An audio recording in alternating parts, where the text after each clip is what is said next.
मुफ्ती अतहर साहब उम्मीदवार थे, भाई जनाबे सालिम चतुर्वेदी साहब, मौलाना अब्दुल्ला सालिम चतुर्वेदी साहब हमारे उम्मीदवार थे। भाई पार्टी ने फैसला किया, दोनों जगह सर्वे कराया, दोनों के हालात लिए। हमारे पास कुछ कैंडिडेट ऐसे भी थे जो रैली निकली, कम से कम 300-400 गाड़ियों की रैली निकली, एक एक कैंडिडेट 50 गाड़ी 30 गाड़ी लेकर आया। और कुछ कैंडिडेट ऐसे भी थे जो एक गाड़ी से आगे नहीं बढ़ा सके। जब गया की रैली हुई तो बस पे चढ़ के गए और वहां जाकर दूसरी गाड़ी में लटक के गए। क्या जो आदमी गया तक अपनी 4 चक्का की गाड़ी लेकर नहीं जा सकता है, क्या वो आदमी इलेक्शन लड़ सकता है? अच्छा हुआ है, मैं किसी का नाम नहीं लूंगा कि किसने ऐसा किया है, लेकिन अच्छा हुआ है कि सुना है कि अब्दुल्ला सालिम चतुर्वेदी साहब इलेक्शन नहीं लड़ पा रहे हैं। आज मैं टिकट भी देता उनको तो शायद क्या हासिल होता।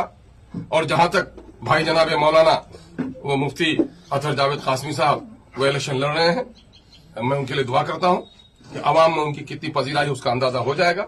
हमारे वो महबूब तरीन उलमा जो उसके गम में बहुत ज्यादा गमजदा हैं, उनसे भी मैं गुजारिश करूंगा, आप खुद इंसाफ कीजिए।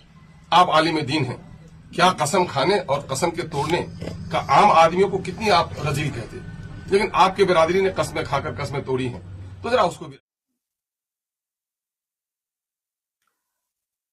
अस्सलामु अलैकुम वरहमतुल्लाहि वबरकातुहू। साथियों और दोस्तों, पिछले 15-20 दिन से ज़हनी एतबार से बहुत ज़्यादा डिस्टर्ब रहा हूँ और आप सबको मालूम है वजह और हालत किस वजह से हम ये परेशानी का सामना करना पड़ा हमें। खैर, जो भी था वो सब गुजर चुका है।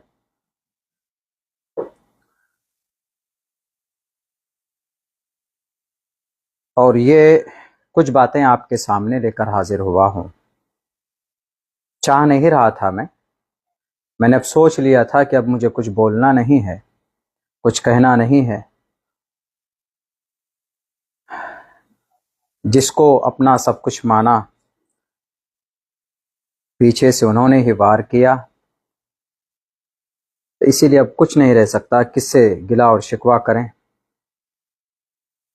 लेकिन कुछ बातें आज प्रेस कॉन्फ्रेंस के जरिए से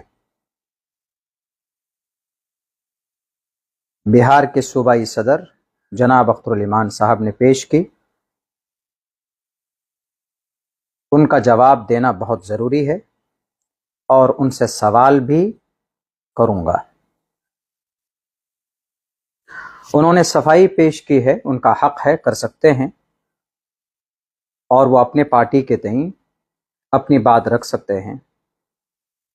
मगर हम भी उनकी सफाई में और उनकी बातों में जो कमी कोताही है, मैं वो लोगों के सामने रखना चाहता हूँ।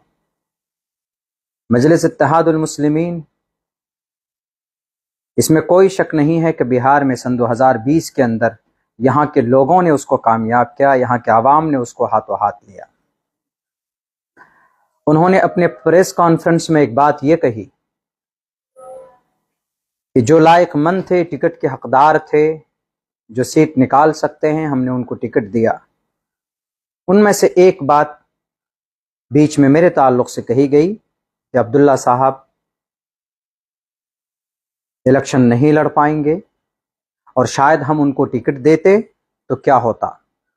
अख्तरुल इमान साहब, अगर मेरी यह हालत हुई है, मेरा नॉमिनेशन कैंसिल हुआ है, तो उसका जिम्मेदार भी आप हैं। बोलिए कैसे? पिछले 3-4 महीने से मुस्तकिल तौर पर आपसे राब्ता किया जा रहा है कि आप मुझे टिकट देंगे। जब करीब वक्त आया तब भी आपसे कहा गया कि आप टिकट देंगे, तो आप एक ही बात बोलते थे, सर्वे कराएंगे, टिकट सब्र कीजिए, सर्वे के बाद फैसला आएगा। कोई फैसला लेना गलत है, उससे पहले हम लोग इस उम्मीद में रहे कि चलिए। आखिर में जब बिल्कुल करीब का वक्त आया तो आपसे लोगों ने मजीद बड़ी तादाद में उलमा, हुफ्फाज, कुर्रा, आवाम, दानिश्वर, सब ने आपसे राब्ता किया, आपके पास टीमें गई कि अख्तरुल इमान साहब, मौलाना अब्दुल्ला का टिकट उनको मिलेगा कि नहीं मिलेगा। हाँ, सब्र रखिए, सब्र रखिए। आपने फाइनल भी बात नहीं कही और आपने मना भी नहीं किया, तो लोगों को एक उम्मीद लगी, लोगों को एक ऐसा हुआ कि हाँ भाई, हमने भी सोचा कि मुझे मिलेगा।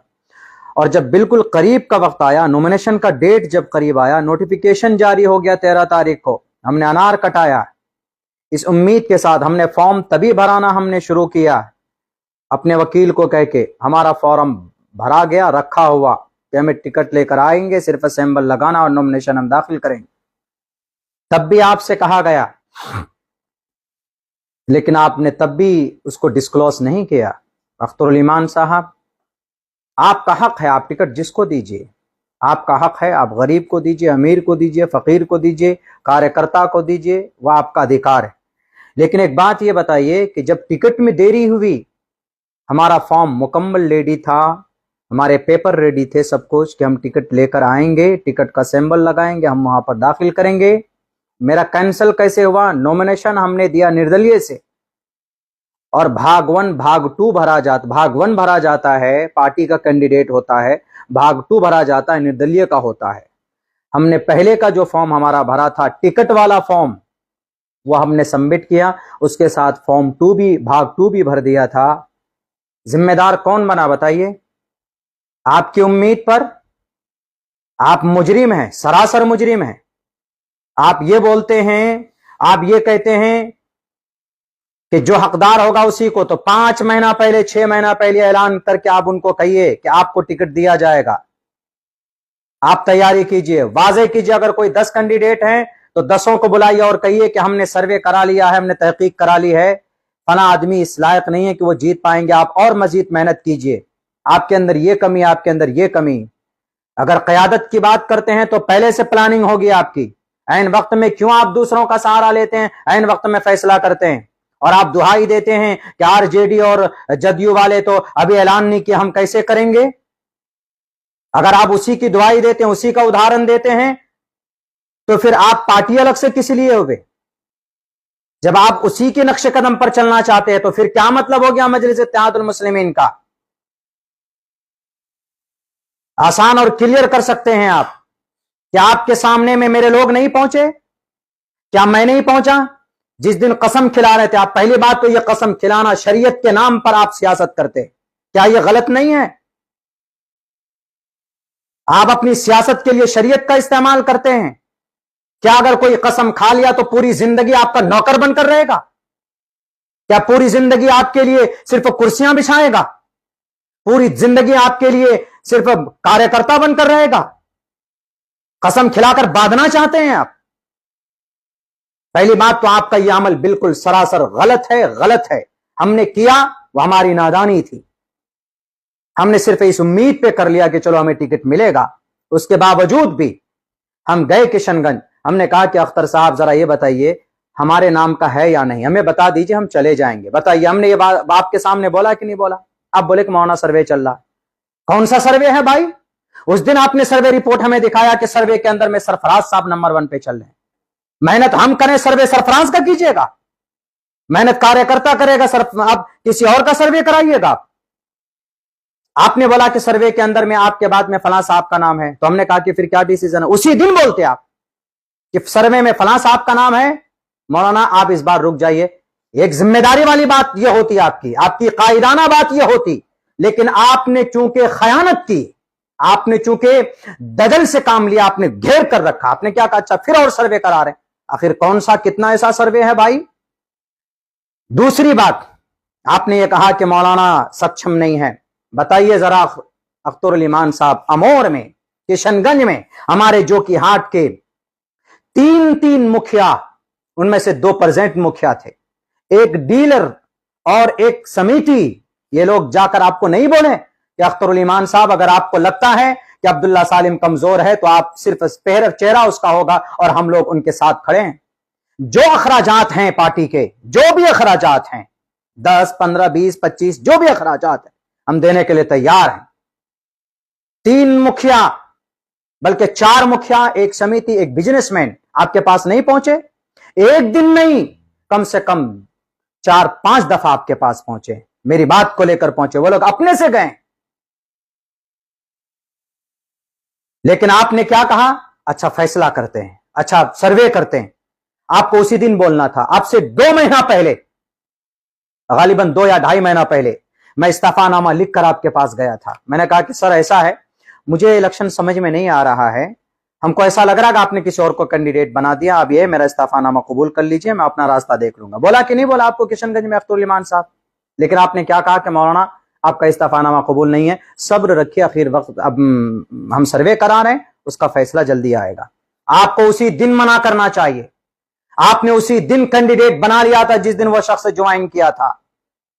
बहरकैफ हम नहीं जाना चाहते इन बातों में, लेकिन आपका यह इल्जाम, यह आरोप सरासर गलत है, गलत है। अगर 5 कैंडिडेट कहीं से होता है तो उनमें से जो सक्षम है, आपको मालूम होना चाहिए। आप किशनगंज में रहते हैं और सीमांचल के अंदर कौन कितने पानी में है, माली एतबार से और कम्युनिकेशन के एतबार से कौन कितने मजबूत है, स्ट्रांग है, आप पता कर लीजिए और आपको तभी 1 महीना पहले बोल दीजिए, दिक्कत भी नहीं होगी। यह कसम खिलाकर ढोंग रचाने की क्या जरूरत है? अभी आप बैठ करके फला साहब इतने वोट लाए, फला साहब इतने वोट लाए, सर्वे में उसका नाम नहीं आया, तो मंजूर इंजीनियर मंजूर कारड़िया का नाम सर्वे में कैसे आ गया? वो तो अभी तक कांग्रेस का आदमी है, अभी तक आपका पार्टी ज्वाइन नहीं किया। जरा बताइए। आदिल हसन आजाद साहब बलरामपुर से लड़ रहे हैं, सर्वे में नाम आ गया उसका। एक भी दिन वो बंदा, वो शख्स किसी पूरे ब्लॉक का इंतजार सर्वे नहीं घुमा नहीं है। जो आदमी वहां पर इंजीनियर मुअज्जम या क्या नाम है उस साहिब का, उन्होंने काम किया है पूरे 1.5-2 साल तक तकरीबन। आपने क्या कहा उनको? यही कहा होगा कि तैयारी कीजिए, ऐन वक्त में आपने उसको काट दिया। कोढ़ा से पासवान साहब दलित समाज में आते हैं ना, सीमांचल कारवान इंसाफ में साथ था वो आदमी, मैंने देखा था, इस उम्मीद से आया था कि वो लड़ेगा। आपने गालिबन उनको उम्मीद भी दिलाई थी, लेकिन अभी वो बेचारा रो रहा है, आपने टिकट नहीं दिया उनको। एक दलित आदमी क्या सोचेगा आपके बारे में? अपनी जुबान पर, अपने एतमाद पर कायम रहिए और कायदाना किरदार अदा कीजिए। ये दूसरों की तरह झूठ बोलना, ये दूसरों की तरफ मक्र में घुमा करके, फरेब के जाल में फंसा करके सियासत नहीं होती है जनाब, कयादत नहीं होती। तो मेरा फॉर्म जो कैंसिल हुआ, मेरी पूरी तैयारी थी मजलिस इत्तेहादुल मुस्लिमीन के प्लेटफॉर्म से लड़ने की, और वो फॉर्म मेरा रेडी था, कहीं पर कोई कमी नहीं थी। रही बात यह कि हमने आजाद उम्मीदवार से नॉमिनेशन दायर किया, मेरे दिल में इतना नहीं था, क्योंकि मेरा बनाया हुआ घर उजड़ गया, इसीलिए हमने ज्यादा ध्यान नहीं दिया, वो बैरकैफ वो हो गया। लेकिन अगर सिंबल होता तो 100% हम कामयाब होते। और फिर आप आखिर दिन तक लटकाते हैं, आज देते हैं, कल देते हैं। अरे जिसको देना 2 महीना पहले कीजिए। किसको दिया आपने? कार्यकर्ता कौन है?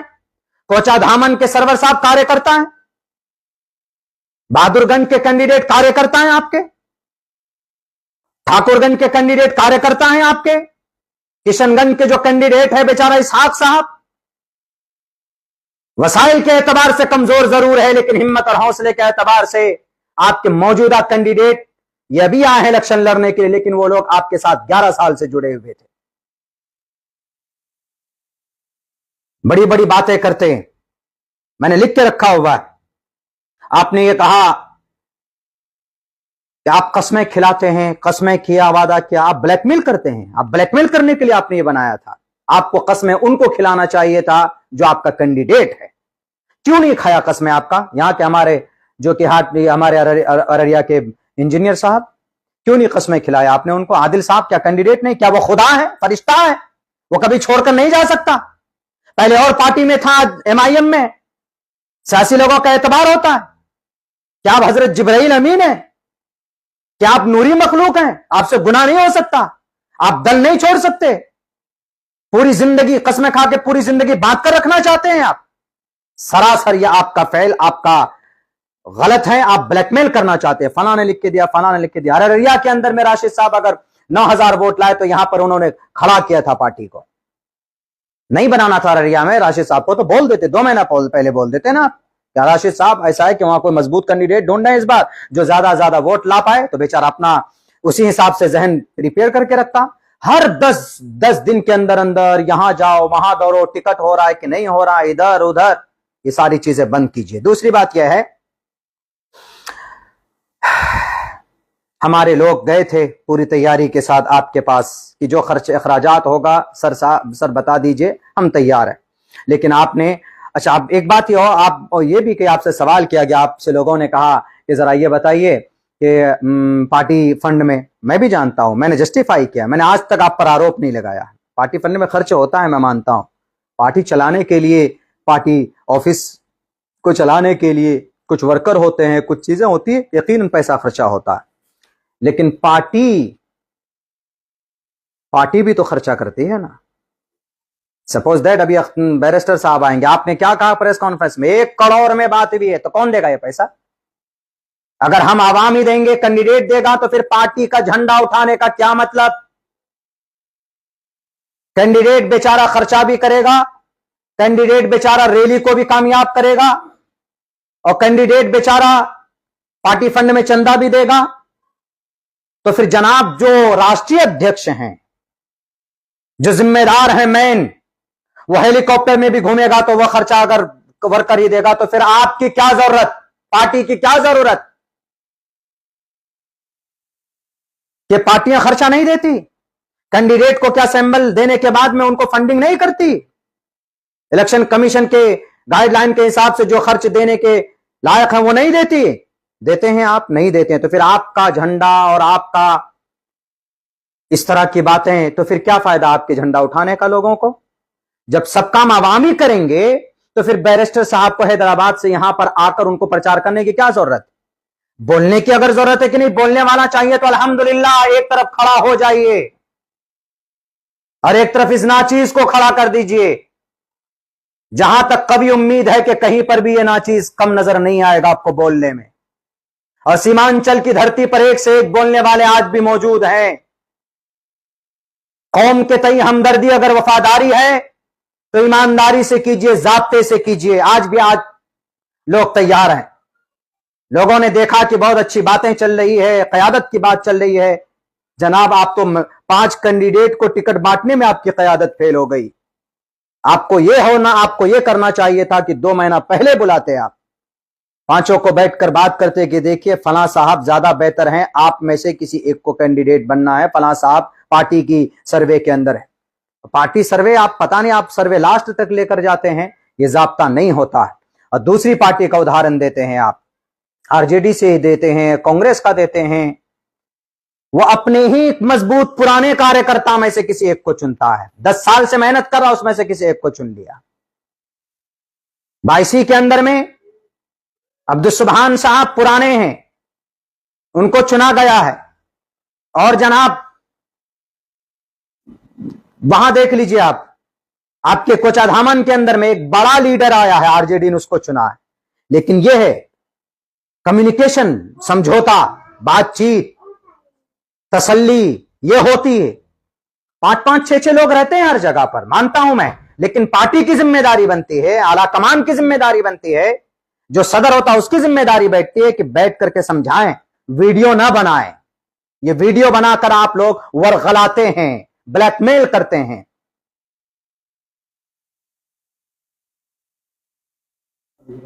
आपने जहां जहां उम्मीदवार उतारा, जहां जहां, कौन कौन है वो लोग जरा बताइए।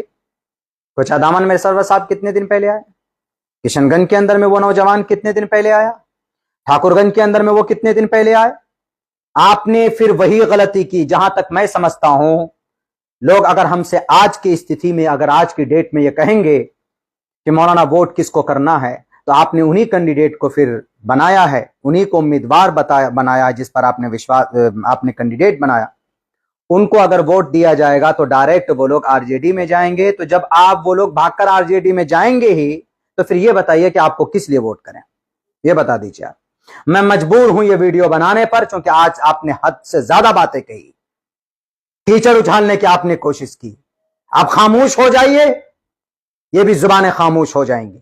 अपने इलेक्शन पे आप ध्यान दीजिए, इधर उधर की बात मत कीजिए।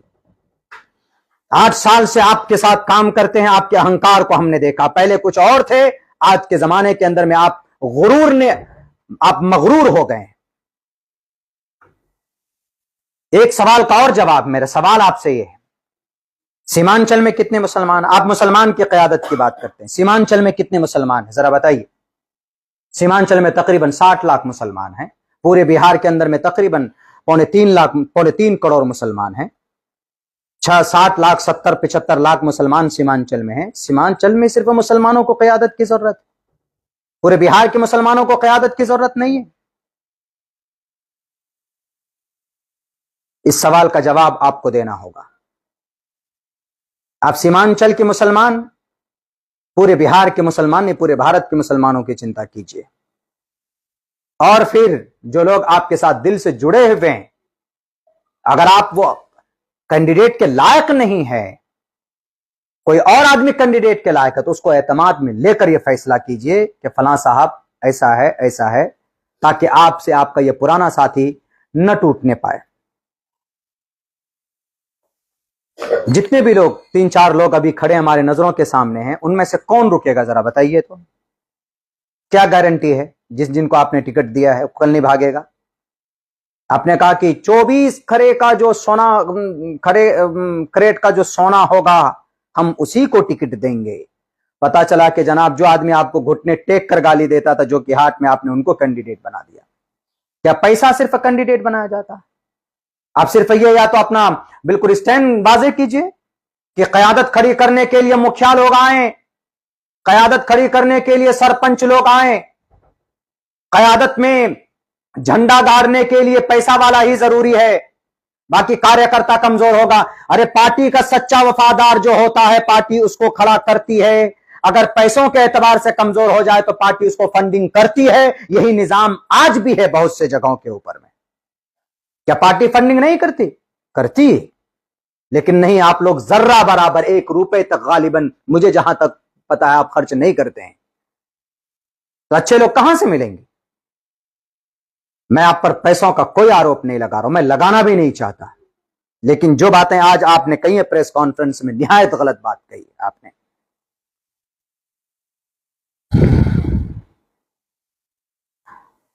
तो बस यही इतनी बातें हमने आज मेरे जहन में थी। चूंकि अख्तरुल ईमान साहब ने बहुत सारे, एक बात और,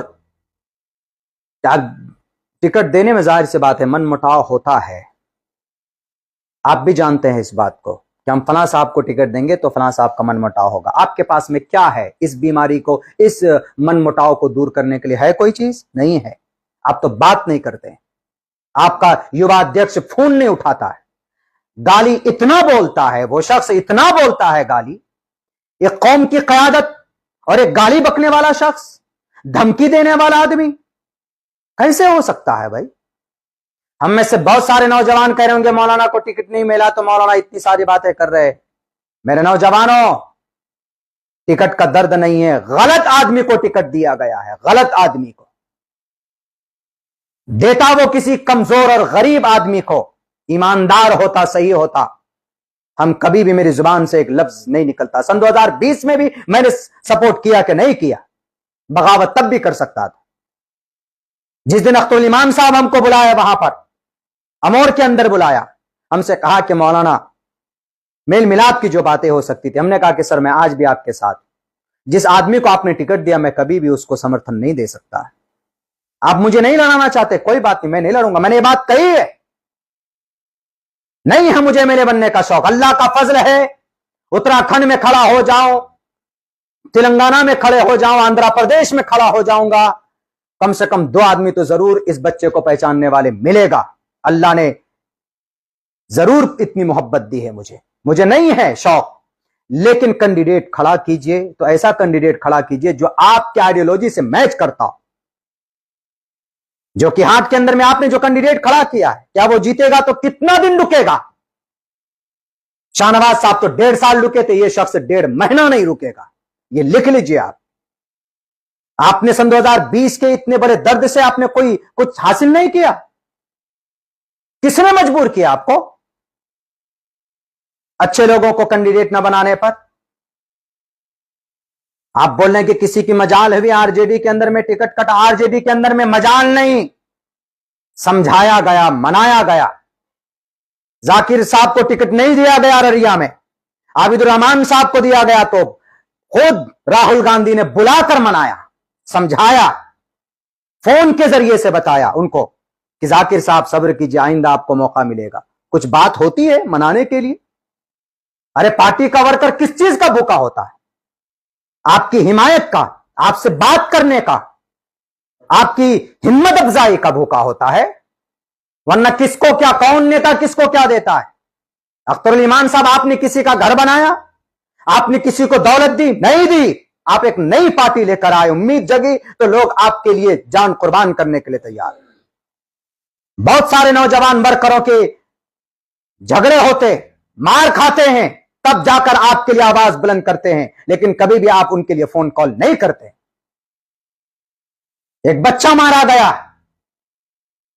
बैरिस्टर साहब के कारवान इंसाफ में, उसके घर जाकर उसके दुख दर्द में शामिल होना चाहिए था, और ऐसे सरसरी नहीं। गुलाम सरवर साहब गए, आप गए नहीं? गए आप? एक कार्यकर्ता का बांग्लादेश में हाथ टूट जाता है तो राष्ट्रीय अध्यक्ष उसके घर पे पहुंचता है। मैं नाम नहीं लूंगा कौन सी बड़ी पार्टी, भारत की सबसे बड़ी पार्टी, उसका राष्ट्रीय अध्यक्ष पहुंचता है। वो आदमी मर जाएगा, कयामत तक कभी भी उसका दामन नहीं छोड़ेगा। कार्यकर्ता आपसे पैसा मांगता है? पैसा नहीं मांगता है। आप जाब्ते और निजाम और सिस्टम से काम कीजिए तो आज भी आपको लाखों करोड़ों लोग मिलेंगे। लेकिन सन 2020 में जो गलती की, वही गलती आपने आज की। इसीलिए लोग यहां पर यह बोल रहे हैं। आपने मुझ पर यह कहा कि मौलाना साहब तो चुपचाप बैठ गए, मौलाना साहब ने 2 साल से काम नहीं किया। आपने यही कहा था, बहुत से लोगों को आपने कहा, यह कहा आपने, यकीनन कहा। लेकिन जरा बताइए कि हाफिज जसीम साहब आपके बड़े मोतमद हैं, जो कि ये अररिया के अंदर में आप हर फोन कॉल उनसे कोई बात होती है तो कॉल करते हैं। क्या हाफिज जसीम साहब ने आपको 2 साल से नहीं कहा अख्तरुल ईमान साहब कि अब्दुल्ला सालिम को जिला का अध्यक्ष या जिला की जिम्मेदारी दीजिए, वो काम करेंगे? कहा कि नहीं कहा? मैं कसम भी इस बात पर खाने के लिए तैयार।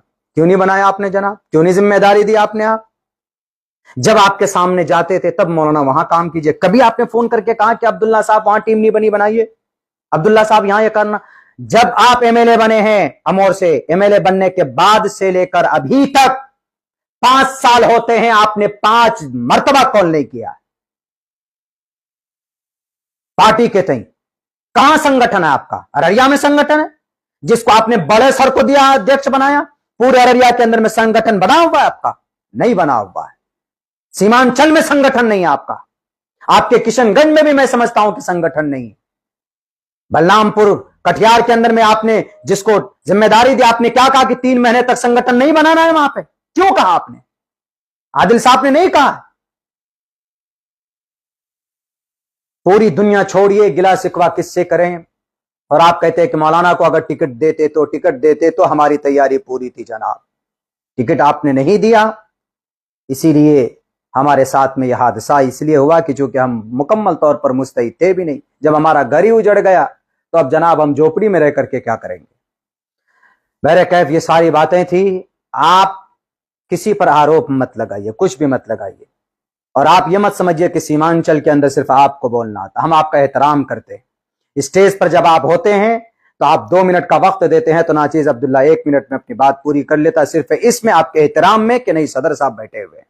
वरना 2 घंटे अब्दुल्ला सालिम बोल सकता है। अल्लाह ने इतनी कैपेसिटी दी है इस बच्चे को। 4 घंटे तक बोलने का रिकॉर्ड मेरे पास है। मैं यहां सुपौल के अंदर बोला हूं मैं। आपने उस दिन, अच्छा आप ये कहते हैं कि भाई जो लोग ऐसे भी आ गए जिन्होंने कारवान इंसाफ में, जिनके पास में गाड़ी नहीं थी, बस में लटक के गया तक गए। इस कारवान इंसाफ को किसने कामयाब किया बताइए? अब्दुल्ला सालिम 16 गाड़ी लेके पहले दिन गया, 16 गाड़ी लेके, 50 लोग साथ में गए। ऑन रिकॉर्ड बोल रहा हूं, झूठ नहीं। अगर झूठ होगा तो सबसे बड़ा कज्जाब और हानिस होगा मैं। दूसरे दिन मेरे प्रोग्राम को तोड़ने की कोशिश की गई। आपके मुखिया जी जिनको आपने टिकट दिया है, उन्होंने भंग करने की कोशिश की। 2 प्रोग्राम की तो खूब पर्चे किए, उन्होंने चर्चे किए, लेकिन हमारे प्रोग्राम को उन्होंने नेग्लेक्ट किया। तब भी पता है सबसे ज्यादा आदमी कहां थे अख्तरुल ईमान साहब? हमारे जो कि हाट के भेबरा चौक के अंदर था कि नहीं था? वहां कितने लोग? हमारे कम से कम 25 गाड़ी से हमने सामने भेजा था और 200 नौजवानों को बाइक लेकर भेजा था। हमने कहां कमी? दूसरे दिन भी, तीसरे दिन भी हम पहुंचे बारसोई के अंदर में, जुमे की नमाज पढ़ी हमने ऊपर छत पे धूप में। उसके बाद आप जब जनता चौक आने वाले थे, एक भी आदमी नहीं था वहां पे। आने के बाद में मैं माइक लेके खड़ा हुआ, 1.25 घंटा आपसे पहले मैं बोला हूं, लोग जमा हुए वहां पे, और आप आए तो जनाब हम लोगों को तो स्टेज से भी उतार दिया गया। स्टेज से उतर गए हम। फिर भी हमने कहा कि चलो तहरीक कारवान इंसाफ है। लेकिन नहीं जनाब, आपके 5-5, 6-6 बॉडीगार्ड थे। या अल्लाह, इतनी डर अगर है तो फिर छोड़िए, मत उतरिए जमीन पर। उसके बावजूद भी हम वहां से निकले, आगे होकर रोहटा पहुंचे। हम अमौर में वापसी में था, क्या रोहटा के अंदर में जहां बारिश हुई वहां पर माइक लेकर खड़ा हुआ, वहां पर भी हमने तहरीक कारवान इंसाफ को संबोधन किया। हम नजरों के सामने नहीं आ रहे थे, लेकिन हम थे, साथ थे आपके। वहां से आप अमौर चले गए, लेकिन हम अमौर तो नहीं गए, देर हो गया, हम वहीं से निकल आए जोकीहाट। चौथे दिन सुन लीजिए, चौथे दिन आप लोग दफ्तरी से निकले, चौथे दिन हम गाड़ी लेकर के कहां पहुंचे? डंगरा मोड़ पे पहुंचे। पूछ लीजिएगा, वहां की फोटो और तस्वीरें मौजूद है। हम गाड़ी लेके पहुंचे, वहां पर हमने संबोधन किया लोगों को, लेकिन आपकी गाड़ी वहां नहीं रुकी, आप चले गए डायरेक्ट। आपके पीछे पीछे हम भागे। जाने के बाद वहां पर बलरामपुर मोड़ में अख्तरुल ईमान साहब, आदिल साहब के घर पे रुके सदर साहब तकरीबन आधे घंटे तक। हम लोग धूप में तपते रहे। आप क्या समझते हैं कि लोगों की मेहनत नहीं होती, कुर्बानी नहीं होती? लोग आज भी एतमाद और विश्वास, एक उम्मीद के साथ आपको देख रहे थे। बलरामपुर गए, बलरामपुर मुड़ने के बाद बारसोई की तरफ गए। जिस घर में आपकी दावत थी, उस घर में रात को स्पेशली नाचीज की भी दावत की गई थी। जनाब मौलाना मुनव्वर साहब के चचा के घर में दावत थी, मुझे भी दावत थी। लेकिन बलरामपुर मोड़ पे जैसे हम गए, वहां पर मेरी गाड़ी का एक्सीडेंट हुआ। मैंने फौरन वहां से वापसी की, मैं घर आया। उसी वक्त मैंने इश्तियाक साहब को भी मैसेज किया, आदिल साहब को भी मैसेज किया, आपको भी मैसेज किया। आपने रात को फोन किया था हमसे कि मौलाना क्या हुआ, लेकिन आदिल साहब को तो आज तक कॉल बैक भी नहीं हुआ है। वाह जनाब वाह। और आप बोलते हैं दिलो जान से मेहनत की, मशक्कत की, आपके एक एक बात पर लब्बैक कहा, कामयाबी की। अगर आपको अब भी लगता है कि नहीं जनाब ये लोग मुनाफिक हैं, ये लोग अपने मफाद के लिए आए थे, मफाद के लिए नहीं आए हम। कम से कम टिकट का बंटवारा होता है तो जो आपके बिहार में अच्छे लोग हैं उनको बिठा कीजिए, एक पार्लियामेंट्री कमेटी बनाइए। 2 लोगों से पार्टी नहीं चलती। कौन डिसीजन लेता? 2 लोग। और सब कौन? अरे गहरे। बड़ी बड़ी बीजेपी, आरजेडी, जदयू, कांग्रेस, इनकी भी पार्लियामेंट्री बोर्ड कार्यकारिणी समिति है कि नहीं है इनके पास? आपके पास है? कौन है बताइए? 3 शख्स के अलावा, एक शख्स तो हम समझिए कि बेचारे माजूर हैं, ज़ईफ हैं, आदिल साहब और आप हैं। आप ही दोनों मुख्तार कुल हैं। स्टेट कमेटी नहीं बनी आपकी, डिस्ट्रिक्ट कमेटी तो दूर की बात। और सुन लीजिए, आखिरी बात बोलने जा रहा, संगठन ढंग से नहीं बनाएंगे तो आप, और सही ढंग से फैसला नहीं होगा सीमांचल में, और नहीं हुआ है। आपकी पार्टी कुछ ही साल के लिए सीमांचल के अंदर है। हम नहीं, यहां के लोग आपको, जहां से पार्टी आई है, यह पार्टी को लोग वहीं पर भेज देंगे। अगर नहीं तो अभी भी बहुत वक्त है, सुधारिए अपने आप को, फैसले सही लीजिए, लोगों को जोड़िए, अच्छे लोगों को अपने साथ जोड़िए। वशाविरहुम फिल अम्र, मशवरा कीजिए, अच्छे लोगों से मशवरा कीजिए। 2 लोगों से पार्टी नहीं चलती है। बड़ी बड़ी पार्टियों को लोगों ने पहुंचा दिया कैफरे किरदार तक। मुस्लिम लीग का क्या हश्र हुआ? बहुजन समाज पार्टी का क्या हश्र हुआ? बैरकैफ में बोलना नहीं चाहता, इसीलिए आरोप लगाना बंद कीजिए। अगर सिर्फ ये समझते हैं कि नहीं मैं ही बोलता हूं, हमारे सामने कोई टिक नहीं सकता, तो आ जाइए किसी मैदान में, कर लेते हैं मुकाबला, देख लेंगे हम, कोई भी हो। हमने हमेशा एहतराम किया है बैरिस्टर साहब का भी, उनके भी मंच में ज्यादा नहीं बोला हूं मैं। एहतरामन मेहमान है, हम लोग बोलते रहते हैं, लेकिन इनको मौका दिया जाए। लेकिन पार्टी को अगर मजबूती देनी है तो पार्टी को दोबारा आप गौर फिक्र कीजिए अपने फैसलों पर, आने वाले वक्त पर। नहीं तो फिर लोग उन्हीं को वोट करेंगे जिनको आपके जो विधायक हैं चुनकर जिन पार्टियों में चले जाते हैं, तो फिर आपको क्यों वोट करेंगे? उन्हीं को वोट कर देंगे। आपको वोट करते हैं, भागकर चले गए, उनको आरजेडी में चले गए तो आरजेडी को वोट कर देगा, जदयू को कर देगा, कांग्रेस को कर देगा।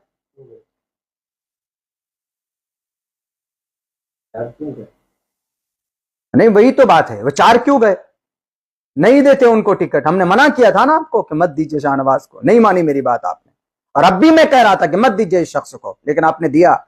खैर, अब ये बात समझ में आ रही है, खुद ब खुद क्लियर हो गई है कि जो लायकमंद है, लायकमंद का मतलब पैसे वाला होना MIM में टिकट के लिए पैसे वाला होना जरूरी है। आपके पास बहुत धन दौलत है तो आप कैंडिडेट बनाए जाएंगे, नहीं है तो सीमांचल के नौजवानों आप ख्वाब भी मत देखिएगा कि भाई MIM में आपकी कोई एंट्री हो सकती है। बस सिर्फ गुणगान करते रहिए तो आप जा सकते हैं। बहुत बहुत शुक्रिया। अस्सलाम वालेकुम रहमतुल्लाहि व बरकातहू।